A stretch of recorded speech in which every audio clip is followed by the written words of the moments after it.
fleeing domestic violence. The average age of a homeless person living in the U.S. is 9 years old, 3.5 million people. That's 1.35 million children. In L.A. County, 80,000 are homeless each night. Los Angeles is the first third world city in the United States.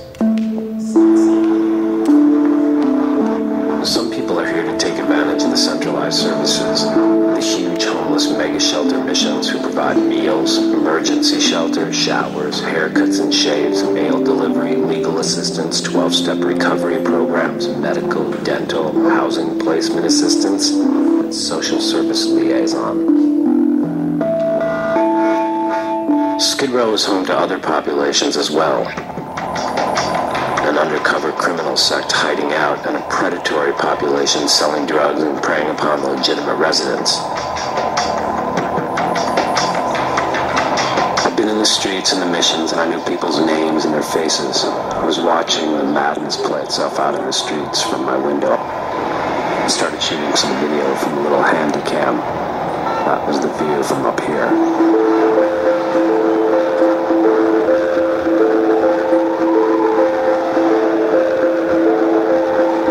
The streets and discovered that what was a frightening sight from a moving car was actually a community of people.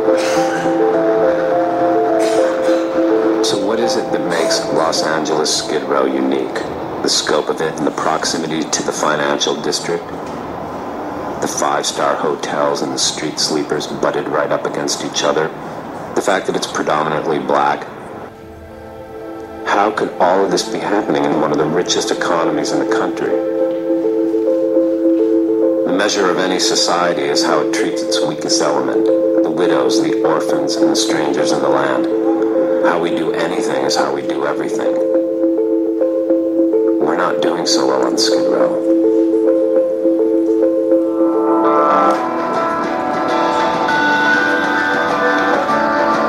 So, yeah, I mean... Hello? So, yeah, I mean, so you saw those numbers. I mean, it's kind of hard to believe, you know, this is the United States of America, you know, that so much poverty like that is happening.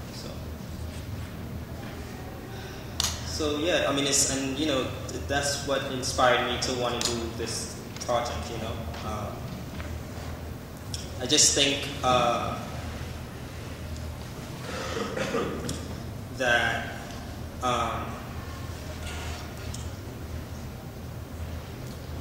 yeah, you know, like there's a lot of people just don't know this information, you know, they don't know the numbers, you know, and so I just felt like impelled to just try to get, you know, raise awareness about it, you know. So yeah. Were most of the homeless people begging for money? I'm sorry, say that? Were most of the homeless people that you were around, were they begging for money? No, actually. So I know, like, the clip mentioned that a lot of them are drug addicts and stuff. So, like, I know a lot of people will say, don't give them money because they end up using it for drugs, right? Or something like that. So, what is your opinion on, I mean, I mean, I think, and that's a good point. I think, and so there's so many other things that you could do besides giving money. Like you could volunteer, you know, at like a soup kitchen. I mean, you know, just give your time. You know, I mean, like one of the things that I do is because I'm a designer, so I would go to like, you know, a lot of non-for-profit like organizations and say, you know, is there any type of design work that I could offer you for free? Because they would normally have to, you know, take their money and, you know. So, I mean, it's a lot of things that you could do to just offer your services. But that's a really good point, because I know a lot of people are very skeptical about that, you know.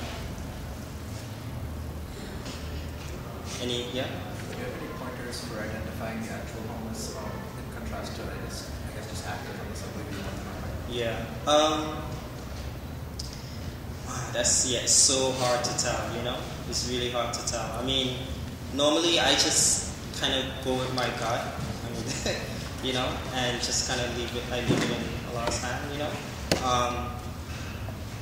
Yeah, but once I have money, I just give, because just from my experience from going, I mean, it takes a lot to go on the subway and beg for money, you know?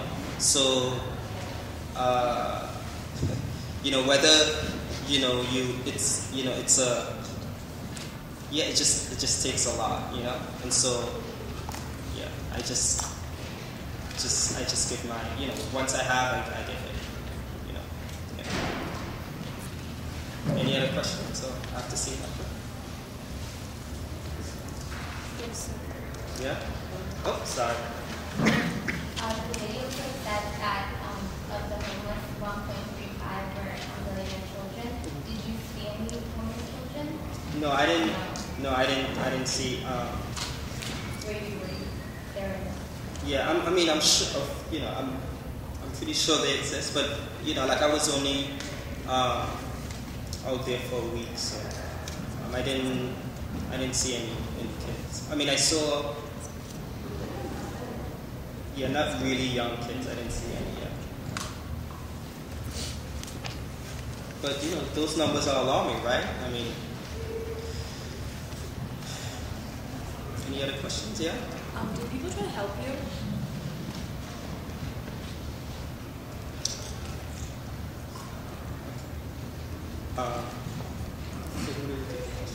Can you repeat the questions? We can't hear all of them. Oh, okay. Yes. Okay.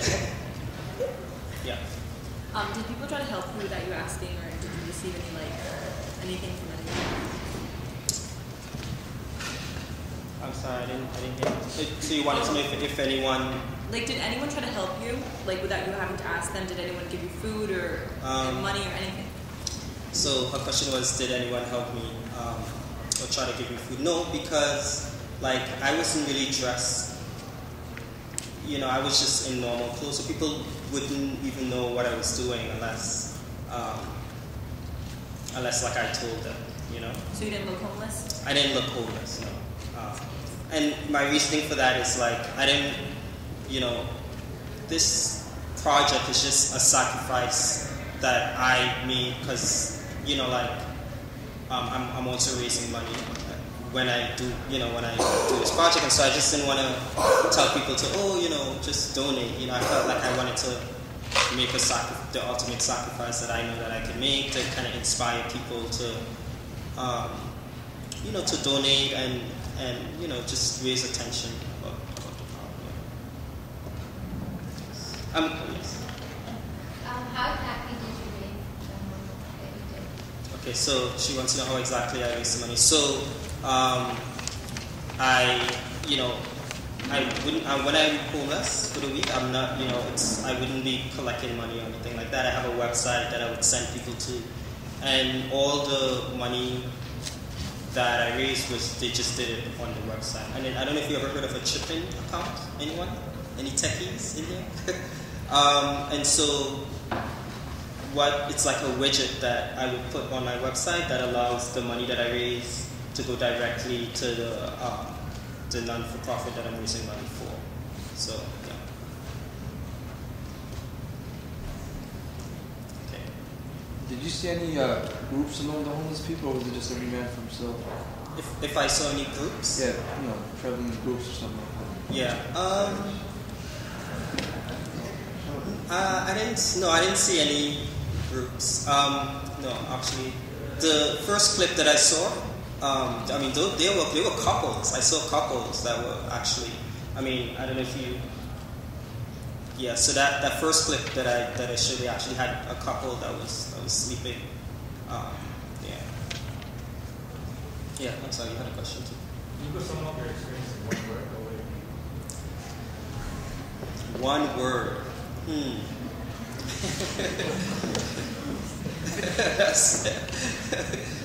Whoa.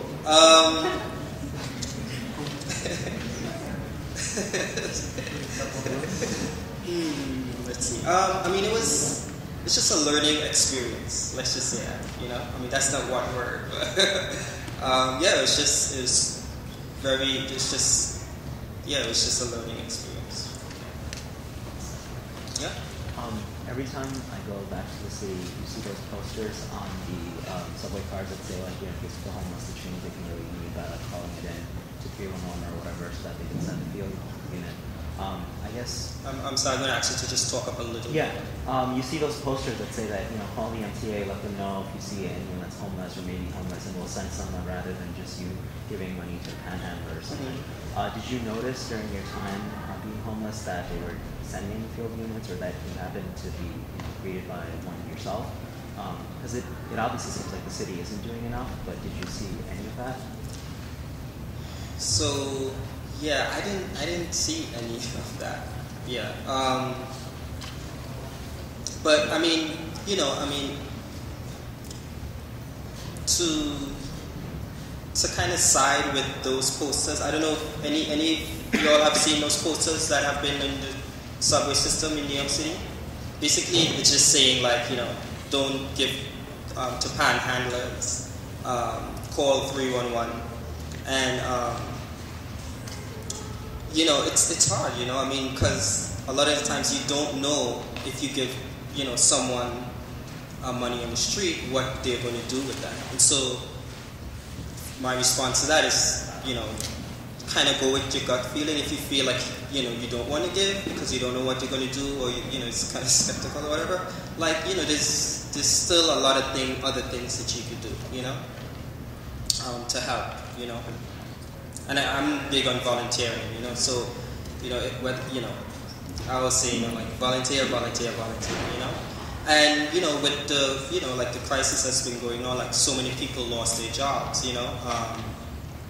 I mean, homelessness. I mean, these videos was made a few years ago.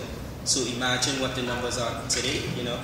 And I don't know if any of you have heard of the, there's a Hope, it's like an organization that go and they go out in New York City to count the homeless, like how much homeless people. Anyone heard of that organization? Okay.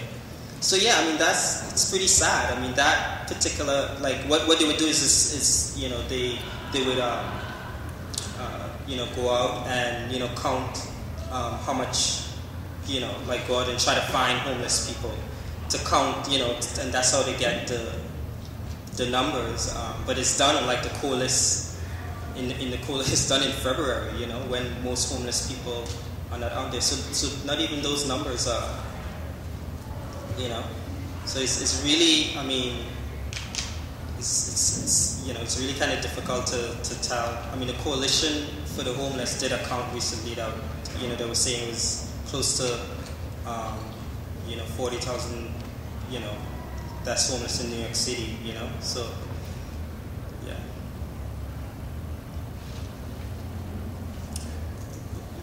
Any other questions? Yeah. What were the demographics of the people that you found homeless? Majority of what were there? Like, I just want. You mean like male, female? Yeah. In any which way you want.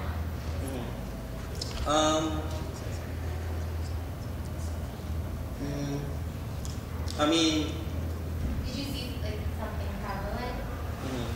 I saw mostly males, to be honest with you, and I don't know. Like, when I went to soup kitchens, it was just a lot of young males, and I did see females, but it's just a lot, mostly males. What about ethnicity and age?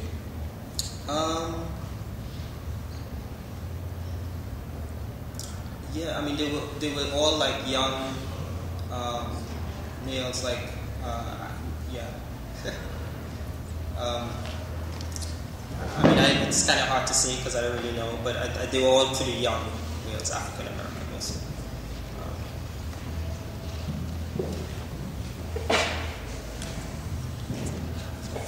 Yeah. I know you said you started this just to raise awareness for this issue, but was there anything that happened in particular that made you, like, what made you notice this issue and what makes it close to your heart? Like, was there anything extra? Yeah, I mean, just from reading about it, just reading about it, and I just feel like,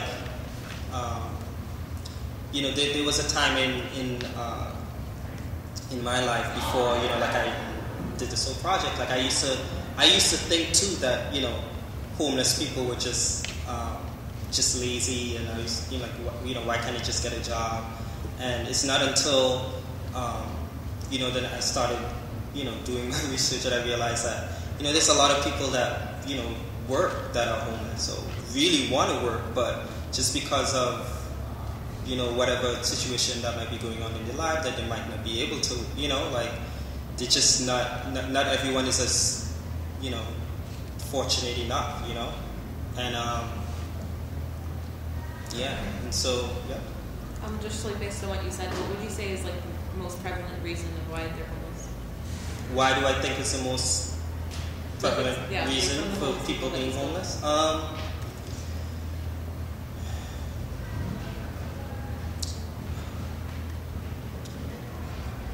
It's. I mean, there's so many different reasons, but I think.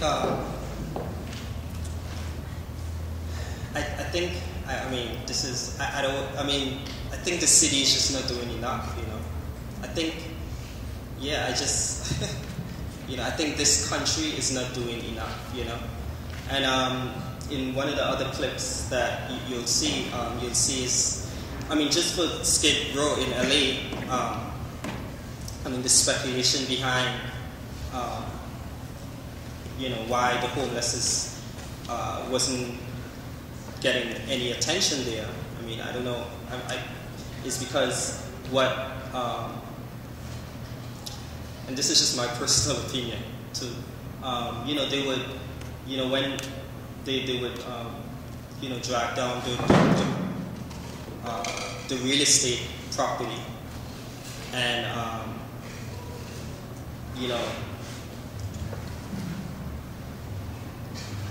and I feel so they would drag, they would have, like for Skid Row, for example, they would drag down the real estate property, and then when the real estate property is at its lowest, then they would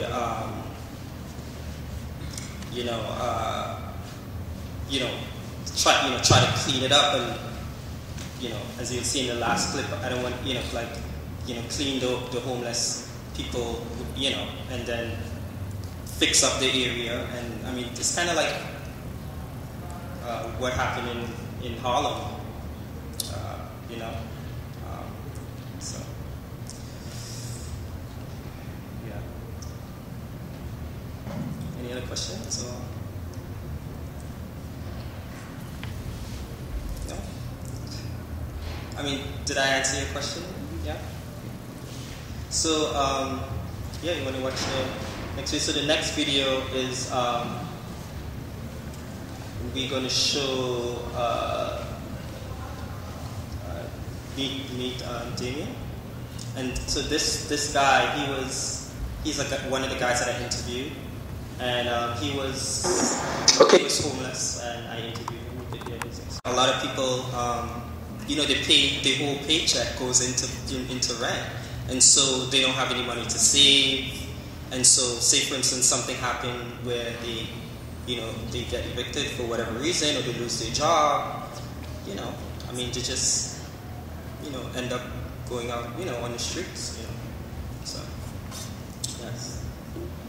You mentioned that you went into this project doing research. Mm-hmm. In your research, what do you find that, well, not the federal government so much so, but what did New York State local government do to uplift the homeless youth?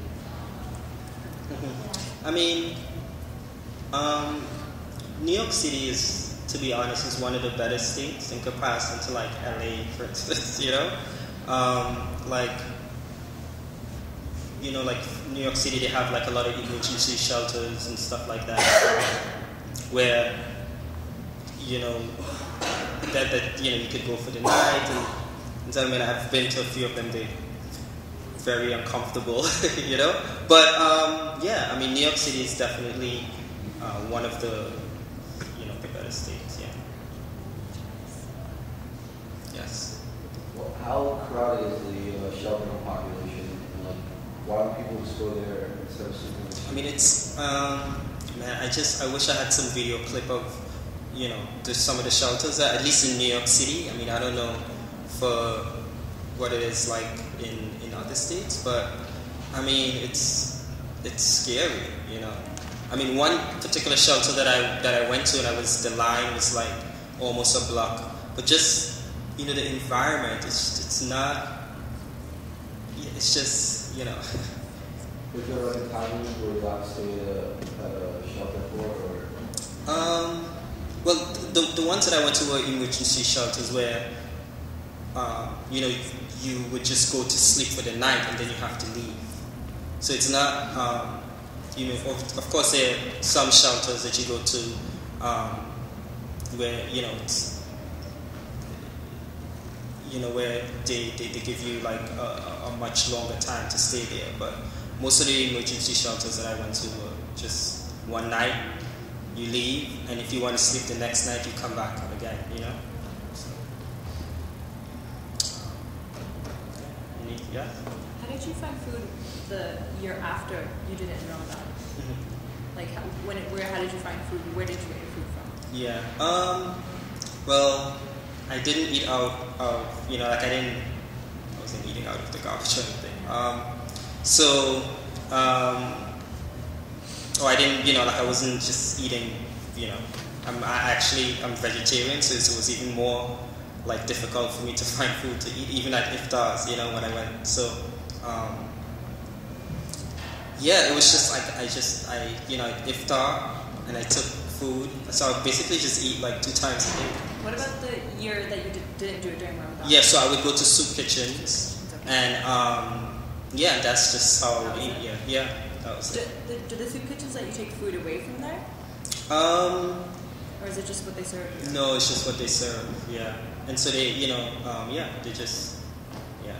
So were there long lines? Yes, definitely. So did you ever not get in? No, I've never had an experience where, and most of the soup kitchens that I went to, I've never seen anyone not get served food. And like, in your opinion, what's like the condition of these soup kitchens and the food that they serve? Do you think it's like okay, like standard wise, like for people? My experience, yeah, it's not. Yeah, the food was okay, but like I say, if you're like a vegetarian like me, you know, it's kind of makes it a little more difficult. Did you say that you didn't have a phone on you or anything? The second time that I did it twice. I'm a little more curious about like your own personal experience. Like, I'm sure you gained a lot of discipline and like just become like discipline from the whole experience. So. Yeah. What are some of like the lessons that you know, life lessons? Mm-hmm. I mean, I think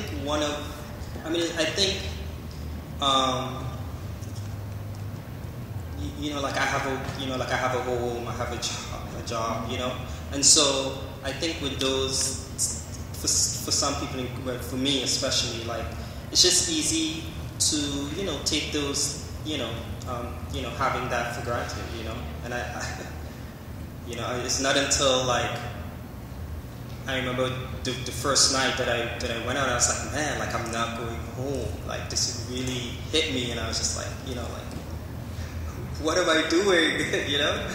But yeah, it's you know, having a home is something that I just think is just really easy to just, you know, take for granted, you know.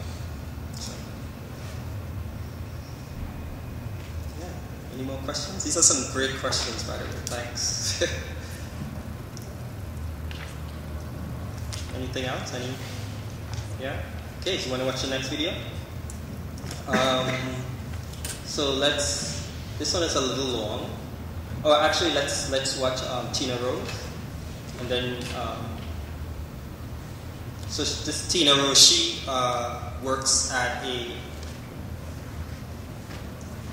shelter in the Bronx. Okay. So, any thoughts or any Any questions about that last clip?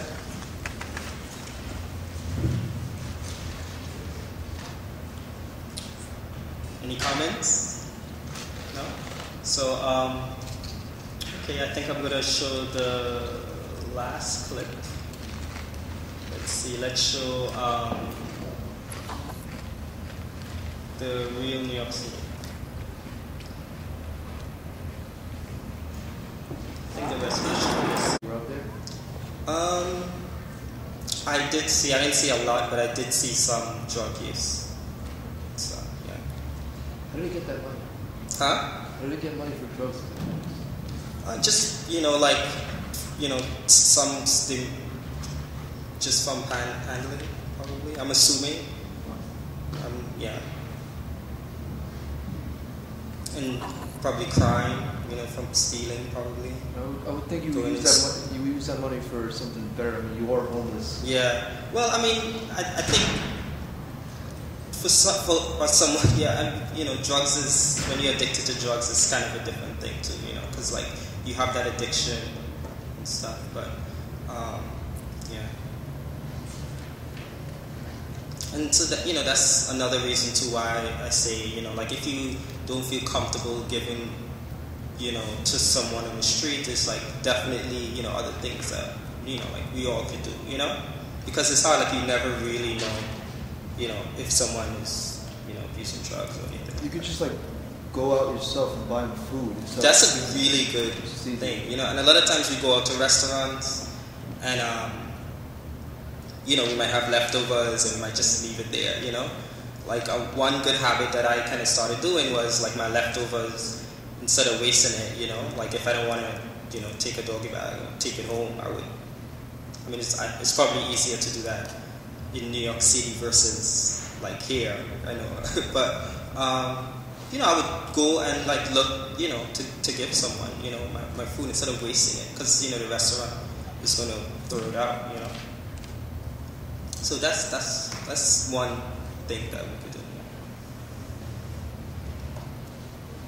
Any other comments or questions? Yes? One last comment. It was about the previous video. One of the last things she said was that a lot of us are only one paycheck away from being homeless ourselves. I just feel like that's a really important point to take home, because some of us, we think that we're, living a really comfortable life, everything's stable and stuff like that, but life is never stable, and I think that's just something we really need to remember, is to, as you said, to be thankful for everything that we have, and just never assume that you're safe from the issue.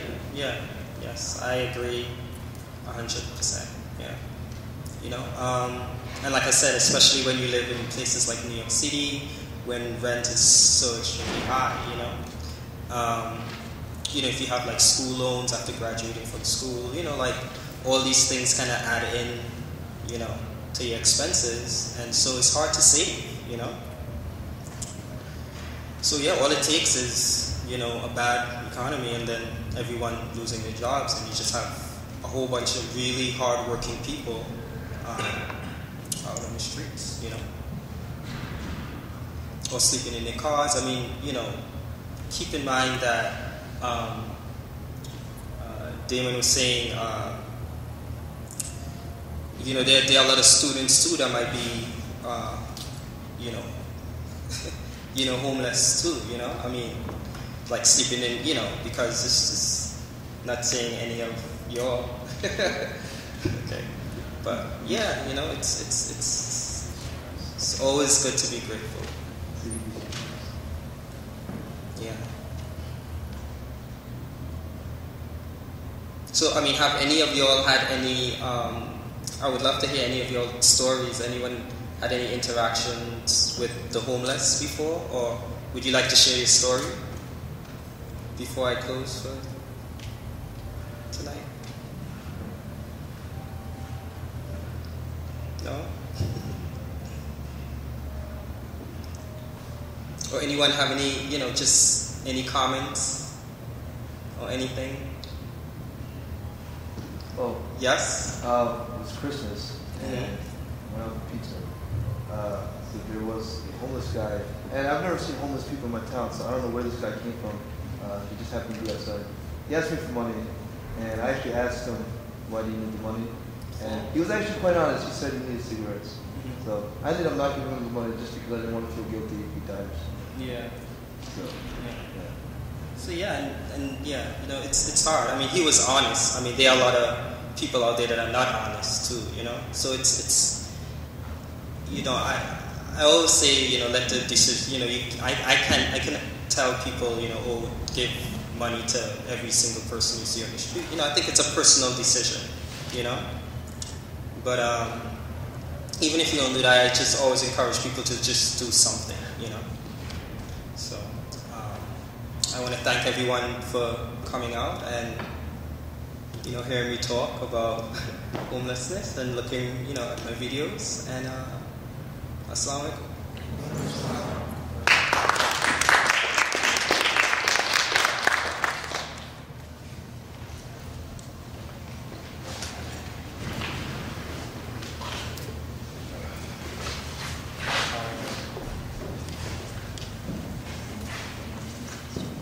If you guys can't hear me, just yell, inshallah. Jazakallah khair, all of you for coming. Help yourself to some snacks, inshallah. I don't think there's much left. And we look forward to seeing you at our future events. I would give you another date, but I'll just keep you in suspense for now. Assalamu alaikum.